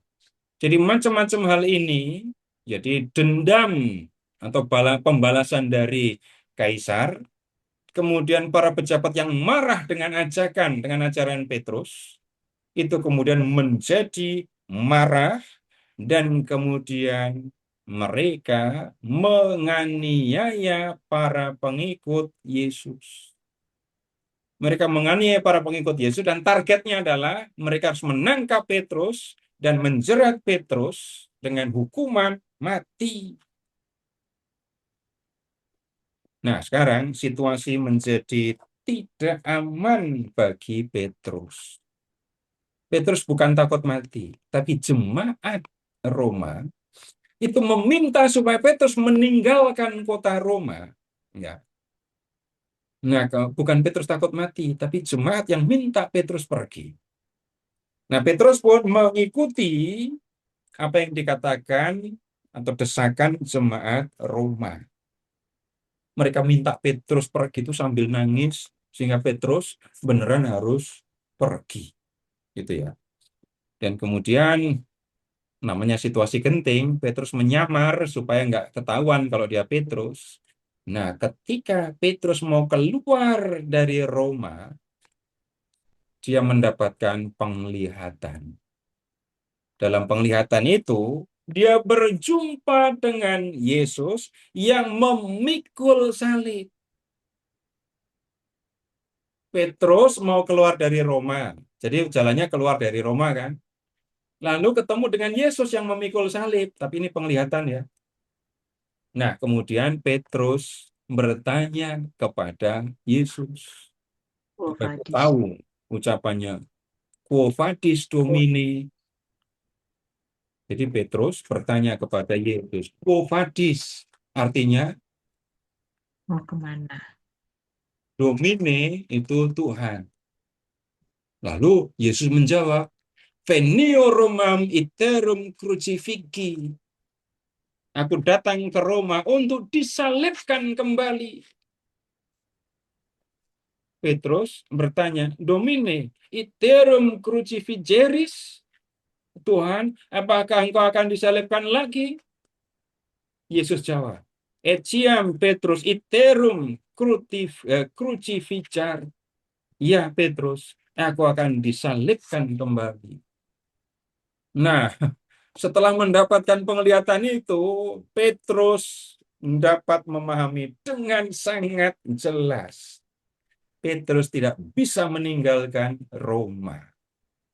Setelah mendapatkan penglihatan itu, Petrus kembali masuk ke dalam kota, menemui anggota jemaat di Roma.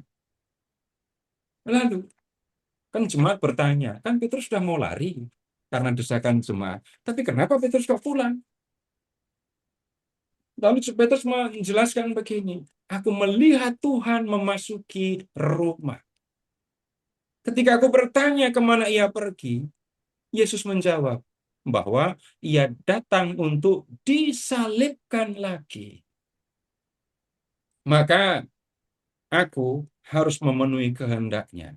Jadi penglihatan yang diterima Petrus itu menunjukkan kepada Petrus, kamu harus kembali ke Roma.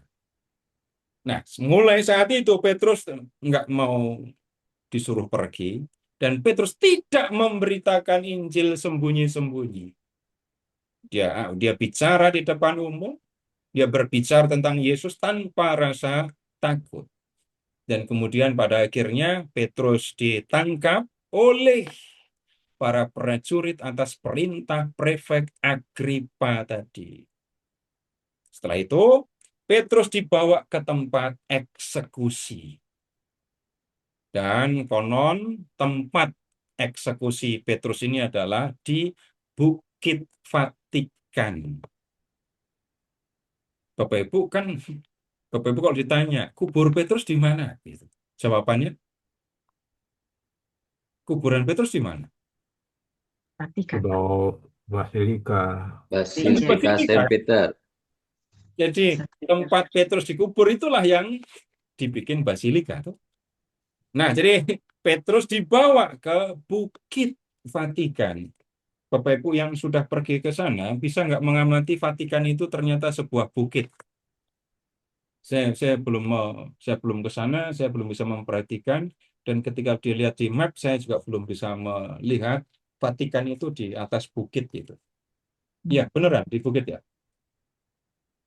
Ya, kayak yang belum tahu ya ke sana aja nanti ya. Ya. Nah, kemudian hukuman atau eksekusi untuk Petrus karena Petrus sering memberitakan Yesus, dan orang-orang pada tahu kalau Yesus itu disalib gitu ya. Maka para prajurit mau menyalibkan Petrus seperti Yesus disalib. Tapi Petrus mengajukan request, jangan menyalibkan aku seperti Yesus disalib. Aku tidak pantas, aku tidak layak untuk disalibkan seperti Yesus. Jadi, salibkan aku dengan kepala di bawah dan kaki di atas. Nah, itulah Bapak Ibu akhir dari kehidupan Petrus di kota Roma ini. Bapak Ibu, sekali lagi, kalau kita membaca Akta Petri, lalu membaca kitab-kitab apokrif, yang nomor satu diperhatikan, nggak usah bingung menguji historisitasnya. Nggak usah bingung, ini historis apa tidak. Karena seringkali kita menemukan yang historis, yang faktual, itu bercampur dengan legenda. Ya. Walaupun ini ditulis dan kemudian tidak diterima sebagai kitab suci, lihat, semua orang Katolik mengakui bahwa Petrus mati sebagai martir, matinya disalib dengan kepala di bawah, dan matinya di Bukit Vatikan. Siapa yang nggak terima itu? Di gereja Katolik yang menerima tradisi ini turun-temurun. Nah, kemudian yang berikutnya, yang bisa dipertanyakan ya banyak tentang historis atau tidak. Tetapi kemudian sekarang lihat, kalau kita membaca ini ya, kisah Petrus ini tadi, apa yang kita perlu perhatikan? Nah, sekarang begini, Gereja Katolik mengakui bahwa Petrus memberitakan Injil dan kemudian menjadi pemimpin gereja. Dan kemudian kisah ini menunjukkan bagaimana Petrus itu hadir dan mengerjakan tugas yang dipercayakan oleh Yesus di Roma. Nah, kemudian yang berikutnya yang kita perlu perhatikan, ketika Petrus mengerjakan tugas yang dipercayakan oleh Yesus, Tuhan Yesus bukan hanya memberi perintah dan membiarkan Petrus bekerja sendirian. Baik dalam kisah para rasul maupun di dalam kisah Petrus ini, tampak dengan jelas Tuhan Yesus menyertai Petrus. Tidak meninggalkan Petrus mengerjakan semua sendirian. Tapi kemudian, Bapak Ibu, ada satu hal yang mungkin untuk ukuran orang zaman sekarang, apa yang terjadi dengan Petrus dan rasul-rasul lain dianggap bukan sesuatu yang menarik. Kenapa? Kalau pakai bahasa yang biasa ya Bapak Ibu ya. Tolong ingat-ingat Bapak Ibu waktu kecil, cita-citanya mau jadi apa? Punya cita-cita nggak waktu kecil? Ya, Pak. Kenapa kok punya cita-cita itu? Iya. Ada kehidupan yang menggembirakan, ada yang menyenangkan, ada kelebihan, ada ya keunggulan gitu kan. Iya. Kemudian ketika Bapak Ibu sudah mencapainya, entah wujudnya bagaimana, ketika mencapainya, tolong amati. Pencapaian itu ukurannya apa? Ya. Pencapaian itu ukurannya apa? Kalau kita bicara yang wajar gitu ya. Yang disebut orang yang sukses sesuai dengan cita-cita, itu yang bagaimana? Oh, apakah apa yang akan jadi penilaian? Nomor satu, yang biasa saja, nggak usah ngomong yang Ini masa depan dipandang orang, Pak. ini sudah di depan, Bu. Sudah di masa depan. Oh, di masa depan. Yang Kaya, dinilai, saya sudah berhasil ini. Itu apa? Ada kesombongan. Enggak, bukan gini. Saya sudah berhasil ini. Apa tandanya kalau aku berhasil? kaya, Tuh, Tidak. jawaban konkret nyata itu kaya. Kaya. Kaya itu gimana? Kaya zaman dulu dengan sekarang beda. Ya. Sekarang banyak orang kaya tapi nggak kelihatan kekayaannya. Tapi kaya. Kenapa kok kaya itu menjadi penting? Ya karena Bahagia, Pak. kekayaan itu yang menjamin kegembiraan saya gitu kan ya. Iya. Itu yang bilang kekayaan tidak menjamin kebahagiaan, itu pasti yang ngomong orang kayak saya yang duitnya kurang itu. Oh, kalau saya ngomong kayak gitu kan saya yang dicurigai kan ya. Belum ngerasain sih duit banyak kayak apa gitu. Tapi kemudian berikutnya lagi kita menemukan orang yang dipandang hebat punya jabatan, itu yang punya jabatan itu ya, punya kekuasaan. Bapak Ibu boleh periksa di mana-mana dah. Bapak Ibu ketemu orang di jalan yang akan membuat orang dihormati di jalan raya apa? Ya pejabat itu Pak. Enggak, yang membuat orang dihormati di jalan itu apanya? Dihormati. Kuasa. Penampilannya, Enggak kelihatan kuasa. Di Mobilnya. jalan yang kelihatan apa? Topan. Kendaraannya. Mobilnya. Oh, mobilnya. Oh iya kan? Iya. Betul Pak. Ibu mau pejabat tinggi kayak apa? Tapi kalau naik sepeda, sepedanya banyak kempes, terus ibu nuntun sepeda, ketahuan dihormati apa enggak? Enggak. Ya betul. Yang bisa nyerempet orang, tapi orang yang diserempet nggak berani ngancam gitu ya. Nah itu baru orang yang punya kuasa, jelas itu. Itu seringkali yang dianggap. Kemudian Bapak Ibu pergi ke tempat lain, yang akan dihormati apa? Duitnya. Iya. Kita bicara apa adanya. Saya tidak bicara benar apa salah ya. Saya tidak Iya, bicara benar apa salah. betul. Tapi dalam kenyataan, orang akan dianggap berhasil itu kalau ada Orang. kekayaan, ada jabatan. Apalagi? Wanita. Penampilannya Pak eksklusif. Urusan kekayaan itu lagi. Iya. Tapi kemudian sekarang begini. Bapak Ibu pernah nggak misalnya ya, ada orang yang sangat kita hormati, tapi di jalan dibentak orang. Bisa kan? Misalnya, Bisa. iya, misalnya pernah ada cerita, Romo itu orang yang sangat kita hormati, tapi di jalan seperti nggak ada wibawanya, nggak dihormati orang sama sekali. Kalau udah di jalan kan kayak gitu. Ya, kekayaan, jabatan, kehormatan itu yang sering kali dicari. Tapi kemudian Bapak Ibu tolong perhatikan Petrus. Kita belajar dari Petrus. Saya tidak mengatakan jabatan nggak perlu, kekayaan nggak perlu. Saya tidak bicara itu loh ya. Saya perlu uang, saya perlu jabatan, iya, saya perlu kehormatan, iya, saya perlu itu semua. Tapi coba lihat sekarang, perhatikan Petrus, ya. Sampai akhir hidupnya, itu Petrus punya berapa sertifikat rumah? Nggak bisa kita mengatakan Petrus punya harta. Kemudian sekarang, kalau melihat cara Petrus dibunuh, ya, melihat cara Petrus dibunuh, disalib dengan kepala terbalik. Ada prajurit yang menyalibkan Petrus, menyalibkan dengan rasa hormat. Tidak. Pastinya Maaf ya, tidak. aku paku kamu. Mau minta maaf kayak apa namanya memaku orang di palang kayu. Wah, tetap aja kejam.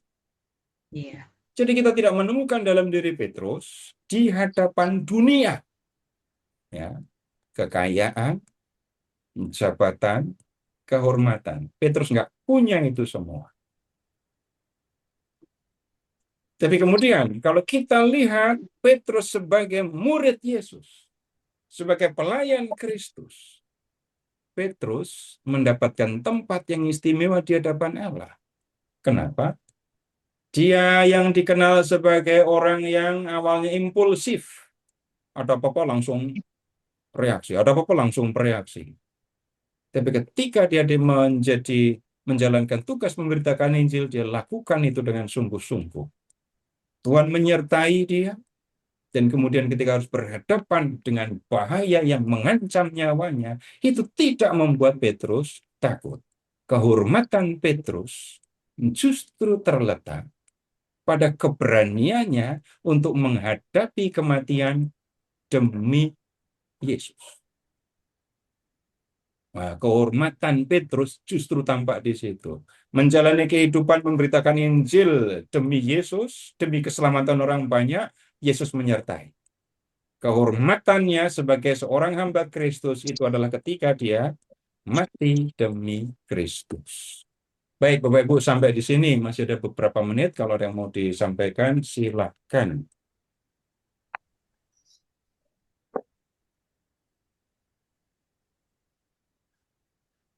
Saya Pak Seto.